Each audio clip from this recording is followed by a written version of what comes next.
Okay, so for this lesson, now we're going to go over some blocks, really common blocks. We showed you some punches, we showed you a couple kicks. We need to know how to block these things. Now, super important thing, back to stance. The stance is the most important thing that you got. If you cannot stand properly, your feet are too close, you're leaning to the side, bent over, it's going to be very, very difficult to fire any punches with any power, but it's also extremely difficult to block anything and still have good balance.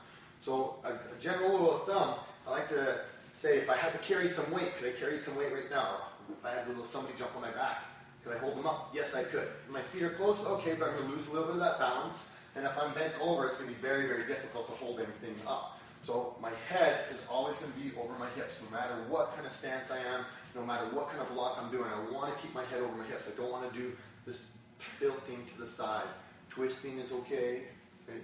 But not leaning or bending. Right? The other thing is my feet are stable. Now for some people, we talked about the stance being shoulder width by shoulder length. It's what's comfortable for you where you can still have mobility and stability. So that's what you're going to play with. Now, got my stance. Chin is tucked in, the hands are up. The jab is that lead hand. Lead hand. So it's really important. We're going to block mirror side punches. If the jab comes out, I'm punching with my left. That means you block with your right. If my cross comes out, I'm punching with my right. That means you block with your left. So it's very easy. There's no crossing arms. It's just this side takes care of this side takes care of this side. So when the jab comes right in front, I'm going to open my right hand and put it in front of my mouth. Right in front of my nose, the target, whatever he's aiming for, which is likely going to be the nose and mouth area. And I want to catch it. Catch it. So you can see I'm covering my face, and that's important.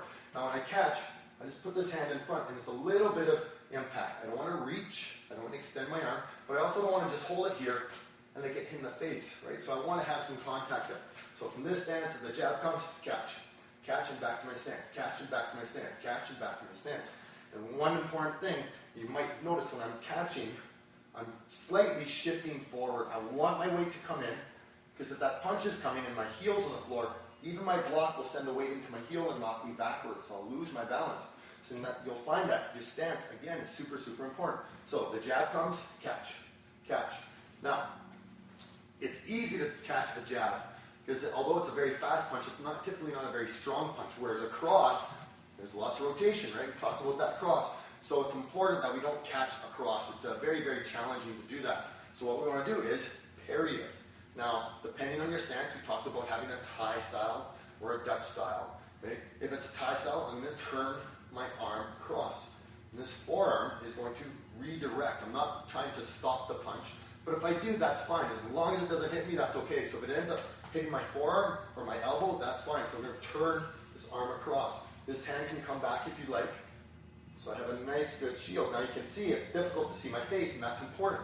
Whenever I do these blocks, I don't want you to see my face because the punch is coming straight at me. If my hands are down, I'm going to use my hand more. And parry it. Just wipe it to the side. So the challenge with this one is people get excited. When they're catching the jab, they'll reach a little bit too much and then they fall forward. Or when they're doing a parry, they'll swipe too far and this hand has to trail all the way around and back. Now I'm not worried about a punch going over my shoulder or by my ear.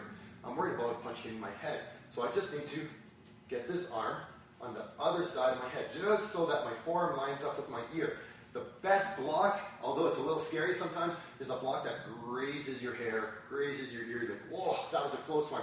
That was the perfect block. The block where you're here and the guy, this punch just missed you by a good foot. Oh, that's too much energy. You went too far, and now you have to try and get back. And the other thing, it's difficult to punch effectively when you're really extended like this. So catch is the rear hand, catching the jab. Parry is that front hand. If your hands are in a little bit, same thing, catch and parry with your hand. So a little bit of rotation you can see. You're going to redirect. The catch, we stop. With the parry, we're redirecting the punch. So those are two big ones, jab and cross. Now we still did the hook. When the hook comes, it's coming around, right? We want to keep it nice and tight and around. So we want to cover the back of your head. Now this is a really sneaky one. If those have watched some MMA, they really are, the refs are really watching if you hit the back of the head. Watch the back of the head, watch the back of the head, because it really can mess you up. Now there's a little nerve at the base of your skull called the occipital nerve. And if you hit it, everything kind of jumps up and down a little bit. And that's not a very, very hard hit at all. So having a good shot aimed at there can really buckle your knees and knock you out. So what we want to do is I open my hand and then cover that spot behind my head. Now if you have a big glove, you might be able to just do it with your glove. I like to open my hand. The next thing is, I don't want my elbow out. See? This motion, or a lot of people do this, they don't want to mess up their hair. They'll have the hand away from their head. When that hook comes, it hits your arm, and then everything comes over. I want that hook, or that cover, to slide right up. And my elbow, you can see, is right in front of my nose. So it's very, very close. If I miss, and I think it's a hook, but it's actually a jab, and I cover, well, my elbow's going to protect my nose. So I can still, even if I botch the block, this is a really, really good punch to, good block to cover with. So right side versus across, same thing. Left side, same thing. And you can see my hand slides up. It's like I'm shaving my head with my hand. So I want that elbow in. And it's very, very tight. If you try to move my arm, my whole body's going to move. And that's important. We don't want anything loose to rattle around and hit us.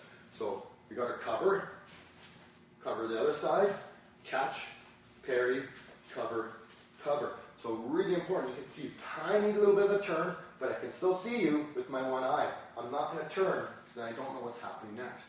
So all those blocks, very, very important, and we incorporate them very slowly with you guys so you can practice. Catch, catch, parry, cover, catch, parry. Oh, miss that on up, parry, right? So, into the next part with the kicks. We did that thrust kick, right? Thrust kick. When that kick is coming, we want to sweep the kick. Now, it depends on the leg that's coming. Where the punches are going, my right side takes care of your left side, my left side takes care of your right side. With the sweeps, it's a little bit different. Okay, so I want my left hand to take care of your left foot, my right hand takes care of your right foot. So when that teep or that thrust kick comes, if it's coming with your rear leg, your right foot, I'm going to move my hips back, bring my hand down, and sweep. So you see my elbow doesn't really drop. I'm not worried about blocking anything to my legs here. I want to keep my elbow in the same spot and just turn. So hands are up, my hips come back, sweep, sweep. So from the side, sweep, sweep. And this side, sweep. So you can see this hip motion is here.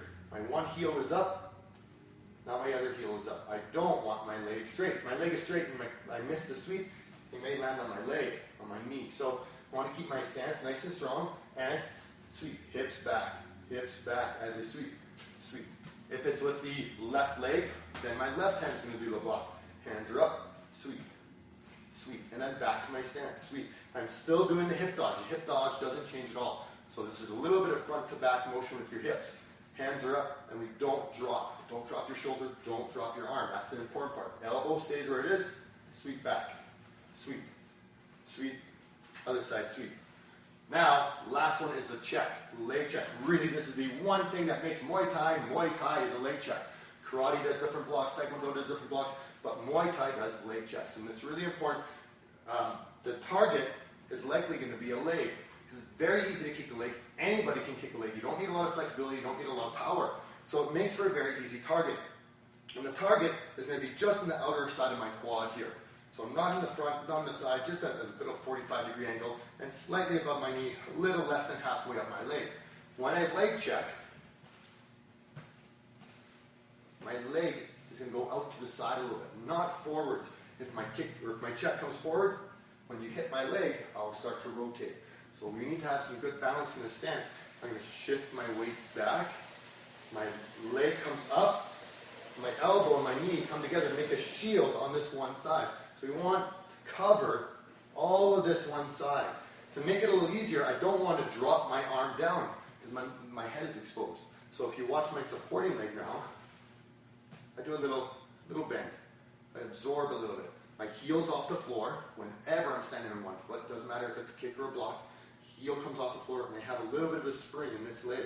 So it's nice and light. I have my stance, leg check, leg check, leg check. If I open it too wide, well then the kick's going to come in and might hit my rear leg. So hands are up nice and high, leg check. One last thing is I don't pull my toes up. I don't point my toes down. I go here, like I'm going tippy toes. And it can be a little tricky, but we want to extend our foot, but pull our toes up to tighten the muscles in my leg. So make it a little bit easier to absorb that kick. So I have my stance, and my check is coming out 45 degrees. 45 degrees to the side. Okay? Heels nice and light. I can check with the rear foot too. So if it's coming off the other side, I want to be able to check with both sides. Occasionally it will happen where you have to check across, but I'm not worried about that right now. And if you do it, the number one thing with all your blocks is, did it hit you? If it didn't, then you're doing a great job. And are you in a position where you can punch or kick back? Then you're doing a fantastic job. So don't worry too much if you botch the block or you botch the punch, you botch the block for the kick. As long as you're in a position where you can punch and kick back and it didn't do any damage to you, then you are doing great. So practice all these moves and all the lessons together. Get about 100 repetitions per one. Man, when you come to class after 100 repetitions of jab, cross, hook, roundhouse kick, front kick, cut kick, teep, holy cow, man, you're going to look great. Plus, if you do 100 repetitions of all the blocks, it's going to look fantastic. Okay? Good luck in training. We'll see you soon.